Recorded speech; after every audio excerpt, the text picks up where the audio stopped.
Now, you have all this in your head. I have a million flashcards. So I want to go through different reckonings. And please, you introduce what you think matters too. Obviously, I'm not comprehensive here in terms of everything that we have.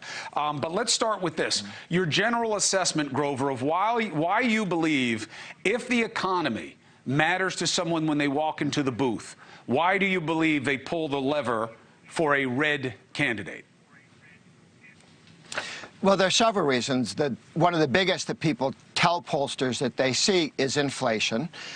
We had very little inflation before Biden was elected. He was warned by other Democrats that if he spent too much money, this is exactly what would happen. It is exactly what did happen.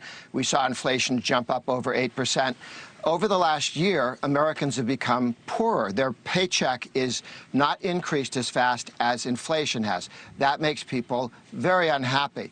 Add to that their life savings in 401ks and IRAs. 58% of Americans now, Biden thought nobody did this in Pennsylvania during the campaign. Not nobody. 58% of Americans have their life savings in 401ks and IRAs as well as their homes. And those numbers have collapsed because of the taxes they're putting on businesses as well as the regulations and going after energy costs, driving those up. So you're seeing people's 401ks and IRAs go down, their life savings collapsing. They see that every day. They see the price of gasoline every day, where Biden's policies and the Democratic Party's policies are to deliberately increase the cost of regular energy, oil, natural gas, nuclear, so that people will be forced to go to the subsidized, politicized energy. And that's a very expensive, painful thing. So energy costs, gasoline prices, the lower wages people are having because inflation's higher than their pay increases, and the collapse in their life savings. Those three are pretty big drivers. And crime also has an economic effect because it makes the value of your house go down. Right. That's true. Also, do mortgage prices make the value of your house go down, which takes you to Fed policy, which you could argue. That's not good. That's why I'm here.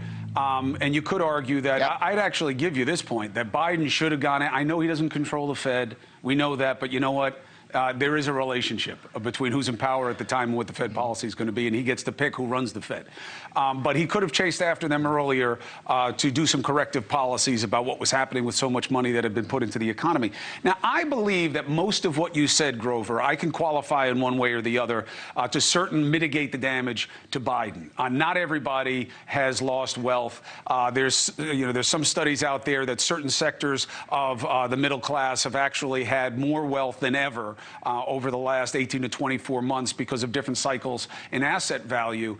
Inflation is complicated, right? It's not as simple as the president made it go up or down. Corporate profits are at a record high. So you can't have high inflation that is so simple to explain that it's just the president when you have record profits going on. That matters also. But at the end of the day, I don't think they tell the story as good as you just did. And I think that's why they're going to lose, not because you're right, but because they don't tell people that you're wrong. Well, here's one of the challenges is corporate profits are going up because it's inflated money you're playing with, among other things. So, of course, during an inflationary period, everything goes up, costs and profits. No, not usually profits. Biden's argument, you know that, Grover. Profits don't usually have the margin over sunk costs that they do right now. This is about corporations being pigs because of what happened during the pandemic. And they're not making it up on the wage side because you don't have enough unions in this country forcing them to. Everybody always says on the left, what are you going to do about corporate profits? Nothing. On the government side, I mean, I guess you can play with tax structure, but they'll find a way around it and they'll just pass it on to their workers. Only unions can stop that. But this is not normal, the relationship of profits to inflation that you have right now. Continue. Okay. The idea that nobody was greedy before Biden was elected and now they've become greedy is not one that if I was Biden, I would like to put forward as an argument. It's ahistoric. Human nature doesn't change.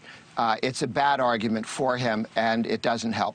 But he can make, I think it's probably one of the better arguments he can make. If you're into envy, that might work. If you're concerned about your paycheck, it doesn't help. Hey, thank you for watching. Please go to newsnationnow.com, newsnationnow.com, and you can find News Nation on your television provider. And don't forget to click the red subscribe button down below. Then you will get more of News Nation's fact-driven coverage.